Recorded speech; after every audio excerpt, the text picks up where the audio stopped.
Thank you for being on this platform today. We are going to take you on the recent development. We are seeing, Ejimako, lawyer to the IPOB leader himself, saying that they were not able to access the IPOB leader, courtesy of what Mazin Nnamdi kind of bravery towards Binta Nyako and of course the federal government at the lower court, stating that the Supreme Court judgment, does not allow him to attend to. That's the way I think he was trying to tell That that was how he Nyako said supersedes it. whatever That's how Nyako is trying Nyako to said do it. in the lower court. That there's a Supreme Court judgment that sets him free. Nyako, you are wasting your time. Step down, and he did. We've seen the Northerners reacting to that, trying to form a league. There's a serious problem in the Senate over whether to restructure Nigeria, whether to go into regionalism. All of that is what we are going to share with you today. Let us start from, not being able to access Nnamdi Kanu, or what do you think is the whereabouts of Nnamdi Kanu? Not being Why is the governor of Imo State silent? not being able to access Nnamdi Kanu is of many types or compartments, if you ask me, because I could see Jumakon and his, group of Nnamdi Kanu councils, distancing themselves one corner, asking the whole world to see how DSS has, bolted them out of having access to where Nnamdi Kanu has been incarcerated for over 48 months now. And we see it from the angle of, ethnic bigotry. We are seeing it from the angle of religious bigotry. We have seen it from the angle of over marginalization of the Igbos, which Nnamdi Kanu has been crying and clamoring for many years now. Ejimako is someone that is crying out that I don't know when I'm going to see Nnamdi Kanu again. No, Nnamdi Kanu matter. No one has ever fixed an accurate date or actual date, to meet Nnamdi Kanu at the court level. But anyway, judging from what happened recently, Nyako has been ordered to remove his head from this matter, because Supreme Court has actually set Nnamdi Kanu free last year. Secondly, this year again, ordering federal government of Nigeria to take him back from where they brought him from, Nairobi, Kenya.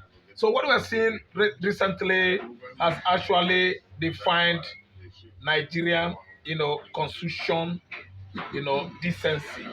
There's no decency in Nigeria constitution. Fulani has actually succeeded on this uniting Nigeria. Nigeria is no longer in unity. Since the inception of Muhammad Buhari second coming as a civilian president, Nigeria is no longer in unity. We are not unified anymore. We are seeing a situation whereby the system is at least, benefiting only a section of the country who are not even part of Nigeria, who are not even originally the Nigerian people. They migrated from Futajelo Island, Senegambia, Mali, Burkina Faso, Sudan, Chad, and we've seen it playing out that foreigners, strangers, have come, successfully this unified Nigeria using Yoruba, using Hausa, using Yoruba, using Isoko, using Efik, what do you call them again, Ibibio, using other tribes again against one tribe. That tribe is Igbo.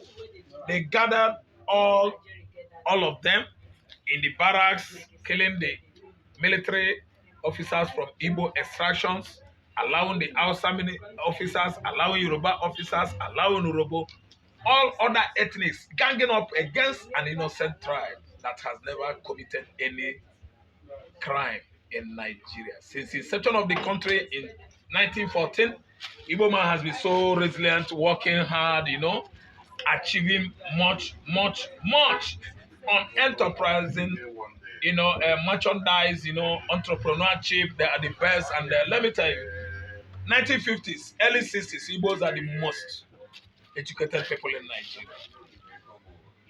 All the post-secondary school, post-graduates we have in Nigeria are Igbos. In 1950s, in 1956, I can remember, when somebody from Southwest is lambasting Yoruba nation that You are saying you're educated. Someone mentored you historically. He is a professor in what? African history, in traditional history and the culture. His name is Kenneth Onkadike from Oka, Anambra State. Yet you are claiming to be more educated than any other person in Nigeria. Why they are the one that mentored you, taught you in UI, University of Ibadan. The first University of Ibadan Vice Chancellor, the first Vice Chancellor of University in Nigeria is Kenneth Onkadike, Professor of African Tradition and Culture History. You are still turning your back on them, accusing them of illiteracy. They made many of you literate. That's what the quotation said. Kenneth Onkadike, Professor, late, become professor in 1950 to 56. Professor of History and the Culture, nobody again in Nigeria. And the first VC, Vice Chancellor of University, how many were they in 1950 to 56? An Igbo man, Kenneth Onkadike. After the war, people felt that Igbos, they are going to lose, they are no longer educated, everything in Igbo land are, dilapidated in terms of facility, in education facility, in commerce and industry. Yet, there are many Igbos that were living in Cameroon, Gabon, United States of America, London, and other parts of the world outside the Igbo land during the war. What do you expect those people? What is it that you dreamt those people were doing all the Nigerian Biafra, Civil War era? They were doing well in history, in education there. They were doing well in commerce and industry there. They were doing well in other fields of life. You don't expect somebody to be stagnated wherever he was or he might be. When the war was ravaging southeastern Nigeria, Igbos are still doing exploits in Asia, in Antarctica, in Australia, in America, in Africa, and other parts of the continent of the world. They are well to do. So, be it. Today, we have come to see a Nigeria whereby an Igbo man is questioning for self-determination. Mazen Nnamdi Kanu is asking for emancipation of Biafra nation, sovereignty. And today we've seen every corner, every region of Nigeria, biting their palms, beating drums of war for the second time. I know, though they are not serious because no country can fight second civil war and still succeed. It is not done in history. America fought once. Every other countries in Europe, they fought once. And once you fight once, we are not going to fight twice. And we can see what is going on presently is that Nnamdi Kanu has finished it all in the prison there. Yako Binta has bowed out because he was charged by the culpable person. Anyway, let me not call him culpable person because nobody has been able to find him culpable of any crime. He was charged hard by Nnamdi Kanu to remove his head and be safe. And actually, Binta Yako has interminably excused himself from Nnamdi Kanu's case, never to come back again.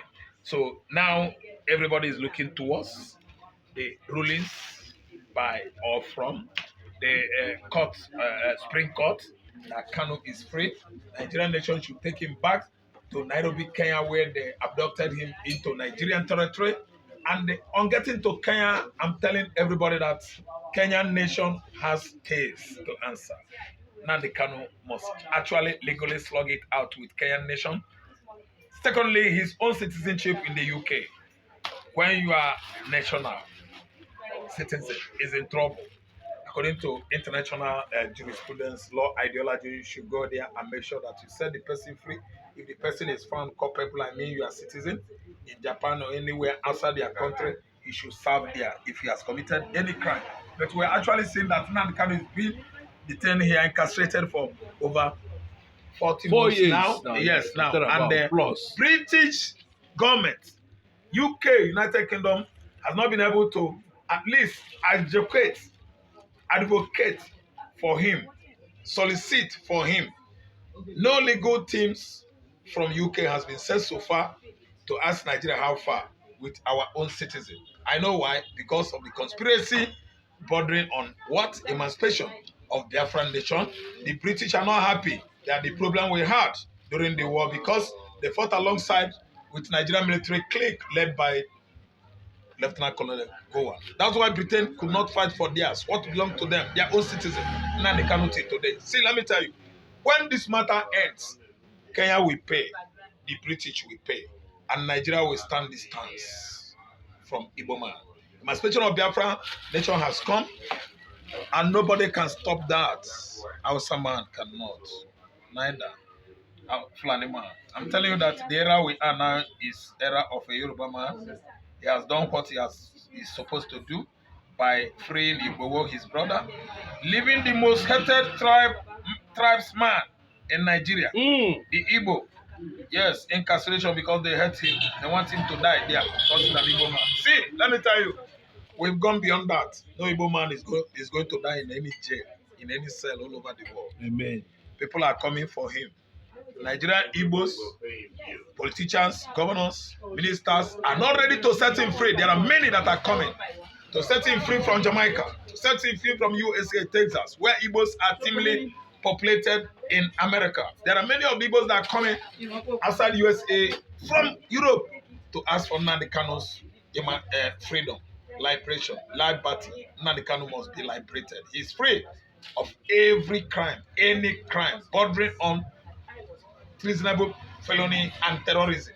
Nnamdi Kanu is free. He's innocent of all these count charges leveled against him. See, let me tell you, Binta Nyako is now an exonerated female judge under Nigerian judiciary.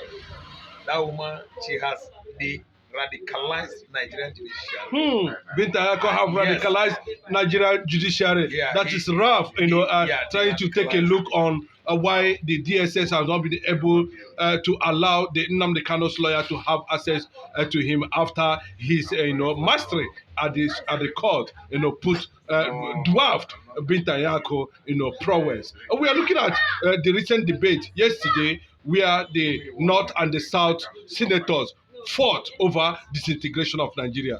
They said the Northerners were saying no to regionalism, while the South is saying yes to regionalism.